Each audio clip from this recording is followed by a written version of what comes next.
What is up, gaming world? Welcome to a very special short pause review discussion. We're going to discuss Sniper Elite 4 tonight. I'm Ben Boyce. That's Brent Felsing. Brent, we had the good fortune of playing through Sniper Elite 4 for review. Mm-hmm. And we're going to talk about it, man. How you doing tonight, bud? I'm good, man. I'm excited to finally be able to talk about Sniper Elite 4. We've been playing it for the last week and played through the entire... some change now, right? Yeah, week some change, and we get to play through the campaign cooperatively, and now we get to finally talk about it. Yeah, and that's kind of our big claim to fame here, so to speak, with Sniper Elite 4, is we had the chance to play through the game cooperatively. Mm-hmm. So we tackled every aspect of it, from the campaign to the cooperative modes like Overwatch to the multiplayer. I mean, we've done it all in there, and it's been a good bit of fun, man. Let's just start at the top. Overall impressions of Sniper Elite 4 so far. What do you think? I believe this is the leap forward that the franchise needed. I mean, 3 was a nice leap forward over 2. 2 was a very raw game. It wasn't perfect, but it had the sniping mechanics down. 3 took it a step further, made it more of an open world approach to the missions, but it was still kind of rough around the edges. We didn't have much of a story at all, and some of the animations were a little stiff. But at the end of the day, the sniping mechanics were still sound, very fun to play as a sniper. Had very cool online modes with no cross specifically, and you could play through the campaign cooperatively. Here we are now, Sniper Elite 4, and it just continues to improve. It continues to take the franchise forward. We've got massive maps now, various types of maps. I mean, these are all varied maps, where Sniper Elite 3 it took place in Africa, and you had a lot of like sand desert type setups. Whereas with Sniper Elite 4, we've got a variety. I mean, we've got night missions, we've got snow-capped mountains, we've got luscious jungles, we've got beachside venues. It's just it's a beautiful looking game, and they've done everything they need to do to take the franchise forward as a whole. Yeah, definitely, man. I agree with you. I don't have as much experience with the franchise as you do. I was introduced to the series with Sniper Elite 3. Mm-hmm. No, you told me about it kind of at the beginning of the PS4 generation. I was able to hop in there, play some of the game, and I really liked it. I thought it was a lot of fun, specifically when we were able to do some of the missions cooperatively in Sniper Elite 3. Mm-hmm. It was fun to kind of coordinate attacks, put together a plan to try and tackle objectives. And it was at that time that I realized this could be really fun. We had always planned to go back and play through Sniper Elite 3 cooperatively. We never got a chance to, unfortunately. But when Sniper Elite 4 came around and we had an opportunity to review the game and to review it cooperatively, we took advantage of that. Mm-hmm. And I really liked it, man. I thought it was a ton of fun. And while the game can be played, single player, and Mm-hmm. it's still a fun time, there's still a lot to do. I think this game thrives in a cooperative setting. Mm-hmm. No, I agree with you 100%. I mean, this game, the co-op in the campaign is very, very good. There's a lot to like about it. The Overwatch mode, though, in my opinion, I think that has more of a natural cooperative feeling to it. Like you really are dependent on one another. You can't do these missions without your partner, your sniper, and your operative on the ground. Like, I feel like Overwatch is like what I would like the campaign to be in the future. Put more of an emphasis on one person's job and another person has kind of a different job. The campaign co-op is very, very good. It's extremely fun to play, and it can make it a little bit easier when you're playing on the higher difficulty settings, especially like Sniper Elite or above. But I feel like Overwatch is what Rebellion needs to look at going forward with the franchise when they think about doing the campaign cooperatively again. Try to make it a little bit more where you're dependent on specific things instead of just two guys. Because, I mean, the one thing that I think you and I agree on with the cooperative experience here with Sniper Elite 4 and the campaign is, yes, it's cool that it's there, but there are some indications that maybe this wasn't quite as fully realized as we would like it to be. I mean, you play as Harry Hawker. That's the character you Harry play Hawker. as. That's totally a Sniper Elite name. That's definitely yeah. I mean, it's not quite as badass as Carl Fairburn. Yeah. But Harry Hawker is a reliable sidekick. But if you look at Harry Hawker, he essentially just shows up. He has no spoken dialogue. He's not in any of the cutscenes, which kind of is kind of strange in some of the cutscenes not to have Harry Hawker there, and especially in some instances towards the end. But I'm happy that they put it in there. But I think it's going forward. I think they need to look at Overwatch and find out how they can implement that the necessity of cooperation into the campaign, and I think that's where they need to go to next. But still, in the end, it's awesome to work together because, like you mentioned in the review, the cooperative experience still can like organically change into what Overwatch is, or as one person kind of sits back, looks ahead, marks targets, and then takes out enemies in front of the objective where the other person can kind of sneak in behind them or go through unscathed. So, I mean, organically it can take over, but I still think that going forward, if they can implement what they've got in Overwatch, I think that's just going to keep progressing this franchise forward. Yeah. So from a game design perspective, it would be nice to see them kind of funnel you almost to where you had to use cooperative tactics. Right. You don't necessarily have to use them in the campaign mode. It's a lot more fun, and it's a lot more fluid of an experience if you do it that way, if you're playing it cooperatively. But there's no there's no overriding force that's kind of pushing you towards that. Right. You know, when you're in that mode.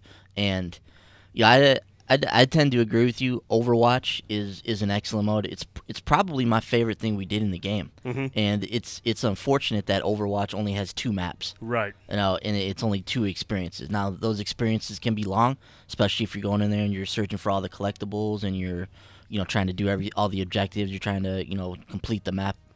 That can take a while. That's a good couple hours there for each Overwatch instance. Exactly. So you can get 4 hours out of that experience. But once you've done it, there's nothing left for you to do there. Right. It's just that's it. And then I gotta imagine if you're a cooperative player and you go through that mode, you're gonna be craving more of that. Yeah. So it's a little unfortunate that there's only 2 instances for that, but the 2 that are there are very well done. And once again, that's the mode where you got a sniper in the back, and then you've got an operative on the ground, and they only have access to the assault rifle, the submachine gun, and the pistol. That's it. They don't have sniping abilities. Right. So it's really cool that they can kind of creep around the map. They can mark targets for the sniper to knock out. They can complete objectives as the sniper is trying to clear a path for them. So that's a really cool mode, and like you mentioned there, the game it can organically turn into that, and if you have good teamwork, like we obviously are able to communicate with each other and tackle objectives the way we want to. So, we're able to kind of create that experience in the cooperative part of the game, but less seasoned people or people that maybe don't communicate as well will have a more difficult time in the single player taking care of that. The other thing in the single player mode that really I think lends itself well to the cooperative experience is just the size of these maps. Yes. These maps are gigantic. Just for those who don't know, Sniper Elite 4 it's not an open world game. You play levels. Right. There's a set of objectives you're given at the beginning of a level, and then you're placed into a map, and you have to figure out how you're going to tackle those objectives.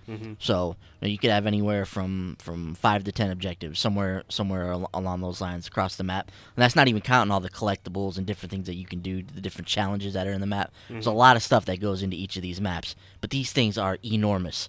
If I were to go through these maps by myself, I could easily spend 2 to 3 hours on each of these maps trying to complete a mission and do all the stuff that's available in the map. So having a partner for that makes that more manageable. It's not as overwhelming. It's not as scary to get dropped into this giant map and try to figure out your way around it. But that's not just for the cooperative experience, but that's where Sniper Elite excels, man. That's what this game does the best. It's the map design. The map design is really good here. Similar to the way things like Dishonored were praised for the way that you could tackle an objective any number of different ways. That's what Sniper Elite gives you here. Like, you could be dropped into a map and you could tackle the objectives 10 different ways. You could play it 10 different times, 10 different ways. So I really like that. It lends replayability to the game. It gives the game a sense of freedom and player choice that I really enjoyed. And I think fans of open world games and fans of kind of creating their own experience are really going to dig what Sniper Elite 4 does with the maps. No, I agree with you 100%. These maps are fantastic, and like I said, they're varied. There's various different types, and there's elevation. I mean, there's a ton of elevation. There's a lot of indoor facilities that you got to make your way through. And I mean, like you mentioned, the design themselves. I mean, everything is extremely detailed. whether you're inside buildings, you're walking around the map, nothing ever looks the same. You don't ever see like the same assets being used in different buildings. I mean, there was a lot of attention to detail here with this, and it makes the experience that much more immersive when you're going through these huge maps. You're exploring everything. You want to go into every building because there's collectibles everywhere, and going into these buildings, everything looks fresh, everything feels different. And that's credit to Rebellion for doing such a fantastic job designing these maps, making them. I mean, they are, like you mentioned, they are massive. These are huge maps, and the objectives are placed all over the place. You can overlook objectives from higher points, points of elevation. It's just it's a fantastic experience in terms of the maps, and that carries over to Overwatch. The Overwatch maps are great, and the thing I like about the Overwatch maps, and I want to go back to that just for a moment, is when you're playing Overwatch as a sniper, it's not as simple as you just sitting on top of a perch and picking people off. The map is so big, the operative has to go around hills and mountains to go to different areas. So does the sniper, and the sniper has to go through areas that have enemies. But the thing is, the operative cannot come and help the sniper. The sniper is on his own. Like, basically, it's a map on top of another map. And you have to make your way around as a sniper stealthy to eliminate these threats so you can get in position to cover your operative who's on the ground below. So, again, these maps are very well designed. They're expansive, and the details on them are exceptional. So I'm with you 100%. The maps here are what make this game so unique. Yeah, just kudos to Rebellion for the design on that. It's really, really good. Like you said, there's any number of different ways you can perch up top and snipe people. You can use the stealth mechanics, which are cool. You mentioned in the review, Brent, that some of the stuff that Sniper Elite's been known for, like sound masking, using that to mask your sniping shots, your silenced ammo, suppressed ammo, that kind of stuff is here in this game as well. So if you wanted to slink through the shadows and kind of stealthily sneak your way around these maps, you can do that as well. Yeah. So there's any number of different ways you can tackle the objectives, and I really, really like that, man. Let's delve a little bit deeper into the way the game actually plays. We kind of touched on the way the sniping mechanics work briefly, but why don't you talk a little bit about just how the game plays, like how it feels to snipe, how it feels to kind of get a hold on these guns and how they operate. Like Sniper Elite 4 really it really makes you feel like you've accomplished something when you hit your target. Yeah, it really does, because like you have to take a lot of things into consideration when you shoot in Sniper Elite. Bullet drop, you got to take distance into consideration, wind, and multiple other things. And when you're looking down your scope, you'll be able to see how much wind left or right you have to take into account. When you mark your target, it'll show the distance, and you can adjust your rifle for that distance. But you still, like, it'll go by 100 meters each time you click it. But if your target's at 150, you obviously have to find the sweet spot between 200 and 100. So you got to line things up, and it is extremely rewarding. My only thing about the difficulty settings is, up to Sniper Elite, which is the second to highest difficulty, every one of those you can hit L1 when you're aiming down the sight, and it'll slow down time, and it'll give you a marker to kind of line up your shot. And that's cool, because you'll see how far off you are if you don't take wind and bullet drop into consideration. But when you go to authentic difficulty, there's nothing there. There's no HUD. There's no mini map. There's no indicator. Like, you really have to know where the hell you're aiming. And I kind of wish there was something they could do at the Sniper Elite level to kind of get you a little bit more prepared for authentic difficulty. Because if you go from marksman to Sniper Elite, I didn't notice any kind of a big difference in terms of lining up your shot, because you still take bullet drop and wind in consideration, but you still always have that little marker that shows up when it slows down time. And I feel like that marker is too much of a crush at the Sniper Elite level. I feel like I don't know what they would do, but I just feel like the difference between Sniper Elite, which I don't think is all that entirely hard, if you even whether you go solo or if you go as a cooperative team, it's not super difficult. But the gap between that and authentic is considerable, and I can't help but wonder if there's something they can do with the Sniper Elite difficulty to kind of amp it up a little bit, just to prepare you to go through on authentic. Yeah, Sniper Elite, to me, that difficulty is the way to play this particular game. The like you said, there's not a big difference between the difficulty before that, which is marksman, and sniper elite in terms of the actual shooting mechanics. But the enemies are much different on sniper elite. They're more aggressive. They seem to be out in a larger number. They're much more they're much smarter in terms of their AI and the way they use tactics to kind of search areas and that kind of stuff. So I definitely recommend playing on Sniper Elite. Authentic is just, it's way on the other end of the spectrum. It's just way too hard. I would like to play through on Authentic, but the game doesn't even teach you how to shoot. You know, there's no tutorial or even how to. I can't even read the HUD or figure out where I'm supposed to shoot on Authentic. It's just like, here's a sniper rifle, shoot that guy in the distance. Good luck. Right. And so, you know, for sniping purists, you know, I think they're gonna enjoy trying to figure out Authentic mode, but it might be a little bit too much of a challenge, like you said, to try and figure that mode out. Because I would like to play on that mode too, but I don't even know where to begin. Like, I'm not sure where the wind marker is. I don't know how I'm shooting. You know, I don't have an idea where the bullet's going to end up. So I'm not sure what exactly they could do. But I think Rebellion probably took into account that at the end of the day, this is a video game. Right. Video games are supposed to be fun for people. And Sniper Elite, I think, is probably the culmination of the fun point for this game. Authentic's really, really tough, and some people are really going to enjoy that. But for most people, Sniper Elite's going to be the way to go. Yeah, and that's, we're not saying that Authentic is impossible. I mean, if you spend enough time playing on Sniper Elite and learning the wind indicator, and then remembering, you know, hey, look, this guy's 200, 300 meters away. Here's how much wind. When you hit R1 to slow down time, you'll see where the marker is, and you'll be able to train yourself, hey, okay, look, it's going to be somewhere off here when there's this much wind. But not only can you learn that in the Sniper Elite playing the campaign and obviously Overwatch, but there's a shooting range that you can actually jump into to kind of practice your shooting and whatnot, and you can set the difficulty there. So if you're planning on going through Authentic and trying to get the Platinum, that's a gold trophy if you beat the game on Authentic, spend some time on Sniper Elite difficulty, learn the wind, learn the bullet drop, and then hop into the shooting range. There's a leaderboards in there for highest scores, so you can compete with other people. But at you know, most importantly, you're going to get better at the game and learning how to shoot on Authentic without any of the help that's provided on Sniper Elite. Yeah, definitely. Even you know, I toyed around with Authentic a little bit to see how it played and to see if I could kind of figure some stuff out. Even if they could just, like, if there was an indication of where my bullet landed after I shot it, right? So I would have an idea of where I can move my shot. Like, you don't even get that. Right. Your bullet lands somewhere out in the distance. You're like, man, I don't know where that was or how close I was or which direction I'm supposed to go. So yeah, if they could even give us some type of an indication of where the bullet dropped, like, that'd be good.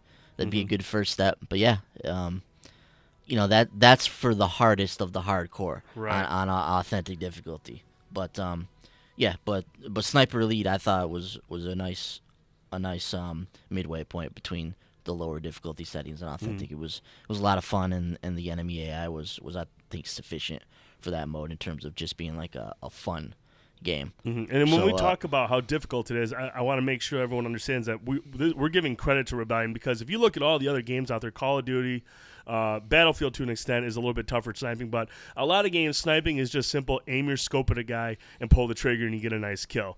Sniper Elite will require you to think. It's going to be a game that's going to test your skill, but when you take those skills to multiplayer and no cross mode and such, you're really going to feel like a badass when you start lining up shots and you're the leading person on the scoring table. It's really it's a very satisfying experience when you do get the shooting mechanics down in a Sniper Elite game.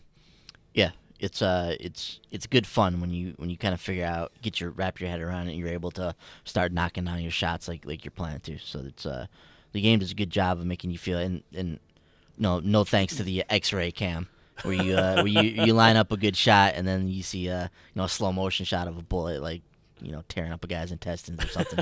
It's got a strange satisfaction to it when you pull off one of those shots. Yeah, so overall, man, we really, really enjoyed the game. Lots of good stuff in there. What'd you think of the narrative in Sniper Elite 4? You said this is probably the most ambitious narrative they've taken on.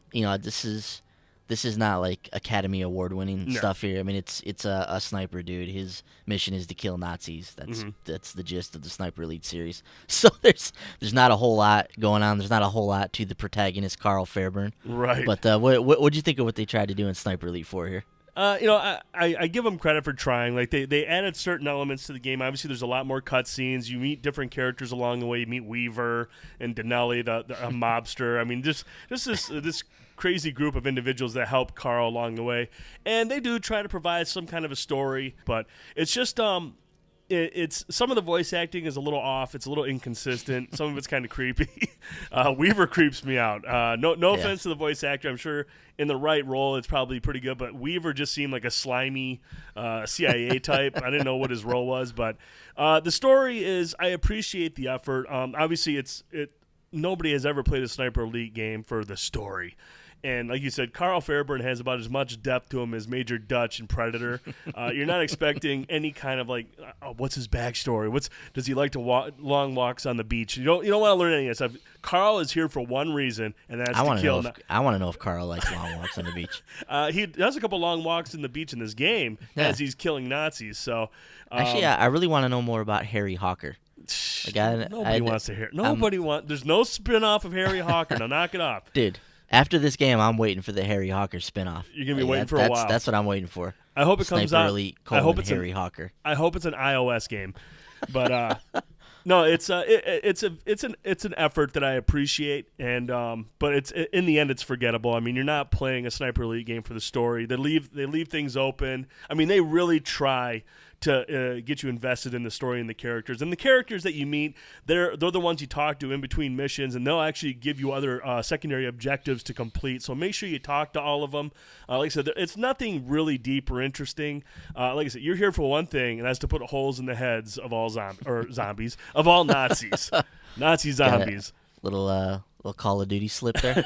some Nazi zombies. Right. Yeah, I'm with you, man. This is not a narrative experience that you're going to go into and expect to be wowed. This is a gameplay first experience. And did you think that they tried maybe a little bit too hard with the narrative? Like were there times where you thought they kind of drug on the conversations and what they were trying to do here when we're trying to just get to the action? Yeah, I would agree with that, but I think it also it seemed much longer because we never really had much of that before in previous iterations. Mm-hmm. So I think it's a mixture of that, and yeah, like I said, some of the story is just, and some of the characters just are just spewing stuff, and after a while you're just like, let's just get to the mission.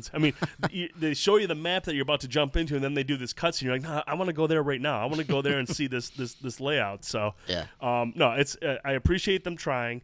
And if they want to try to build on that and maybe improve, maybe create some kind of an interesting story for Sniper Elite 5, which I really hope comes to fruition, I'd be all for it. But like I said, very a good effort, but it's nothing you're going to think about afterwards. No thought-provoking stuff here. Yeah, and I think at the end of the day, it doesn't really negatively affect the experience. No. Now, I wasn't going into Sniper Elite expecting to be, like I said, to be wowed by the story or anything. So even though it's there, it's not. It's not just. It doesn't just get in the way of the experience, so to speak. It's there and it's cool. It gives us access to a few other characters, mm-hmm. but it's not anything we're gonna remember at the end of the day, and it's not anything that really affected my enjoyment of the game personally. Right. You know, it just was what it was. Anything else that stood out to you as maybe a negative in this game?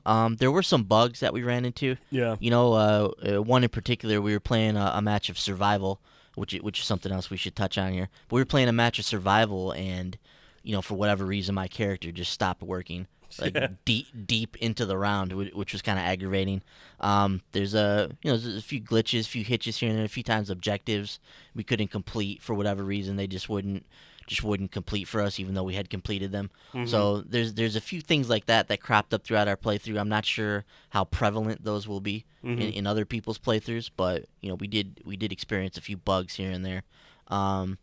You know, at the end of the day, it didn't severely impact the enjoyment of the game, but it's, like you said, it's a little rough in some spots. Yeah, and that comes with like an open world approach. An open world, like you're gonna have things like that they'll have to iron out. But yeah, there was a couple missions where specifically, I think it was the third mission where we had cleared out an outpost or a checkpoint. Yeah. And we killed everyone there, and there was no one else around. We destroyed all the vehicles. I mean, we destroyed everything, and it just one pop. So we weren't able to get that. I had one instance where I was inside of a bunker, and I'd went out the door, and I'd seen there was an enemy sniper up, perched up on a building. He had aimed at me, but I ran back inside, and I was around the corner, so I was nowhere in sight. And as I was searching the room, again, out of sight from the tunnel and nowhere near him, and all of a sudden I got shot by the sniper, and it said I was down, and then you had to come pick me up. And I was like, man, how'd that guy hit me? So he somehow managed to see me through the solid cement bunker and whatnot. So like I said, but it never happened. It didn't happen a lot. Like, these are very rare instances, and like you said, it never truly impacted the game. I'd say the one that we ran into in survival was probably the most prevalent one. Yeah, that was the most annoying one for sure. Mm-hmm. What'd you think of the game's like performance overall? I thought it was great. I thought it ran good. I didn't have any issue. And technically speaking, I think it runs fine. In that regard, I think it looks good. I think it looks really, really good, and it had a solid high frame rate. So it seemed to be running fine technically on the PlayStation 4 Pro. Yeah, it seemed like and that's another thing too. We played through Sniper Elite 4 on the Pro. You also fired it up on the base PS4. Mm-hmm. There is a difference in the way that they look, right? Yeah, there's a little bit of difference in terms of how they look. I mean, some of the edges are a little bit more or a cleaner image on the Pro. I feel like the frame rate's much more stable, a much higher. I don't want to say it's much higher, but it does feel a lot smoother than the base PS4 mode. Yeah, the frame rate feels unlocked in this. I don't think it's capped. There's times where you seem to be getting different frame rates, but overall it's a pretty smooth experience. There's not really any herking and jerking too much in the game. It works pretty good for the most part. So I was happy to see that. The character models aren't the greatest, but the environment kind of makes up for that. Right. You know, with the detail and stuff that they put into that. So yeah, technically speaking, it's a pretty solid game, especially on the PS4 Pro, which we had a chance to play it through. Anything else stand out to you as a negative, man? Anything else that you'd want to touch on as you weren't particularly fond of? Off the top of my head, I can't think of anything really. I mean, other than the story just not really living up to what they were trying to get it to be, and a couple of glitches along the way. I think this is a really good game. I think it's a great game. Had a great time with it, and no, I can't think of anything else that was like, man, this really sucks. I mean, it was really fun to play all the way through.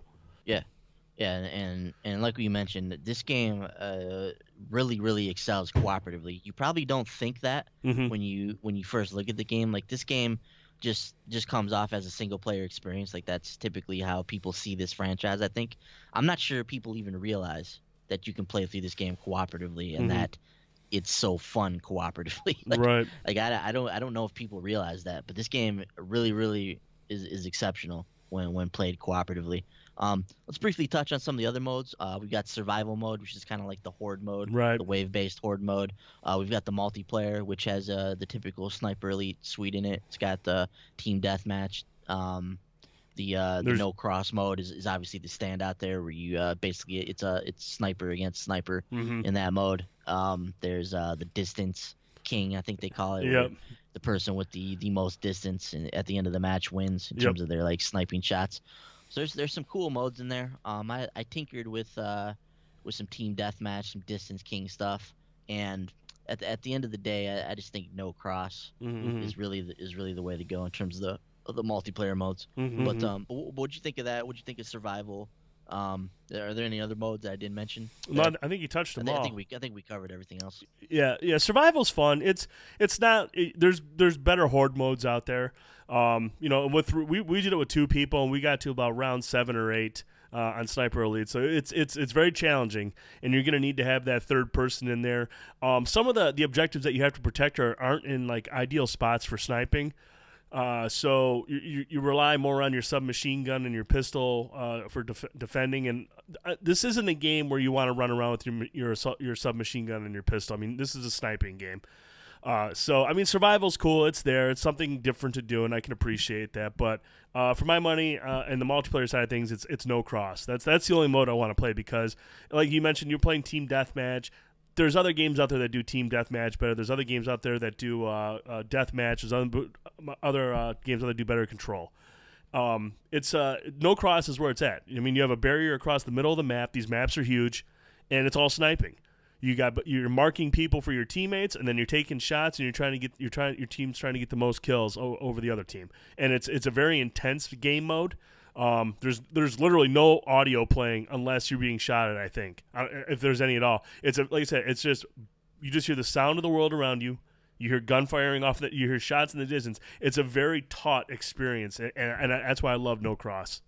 Yeah, No Cross is definitely the standout multiplayer mode. Like you said, the other modes, they can be fun, but at the end of the day, like I was playing Team Deathmatch earlier today, just to get some matches in with it, and the maps they're just too big for that mode. Yeah, Like these maps, there's only 6 players per team, and these maps are enormous. They're like the size of the single player maps. right. So you're getting into this match, and in a team deathmatch setting, you might want to creep up on somebody or use your submachine gun or maybe stealth kill people. But in that mode, you just end up.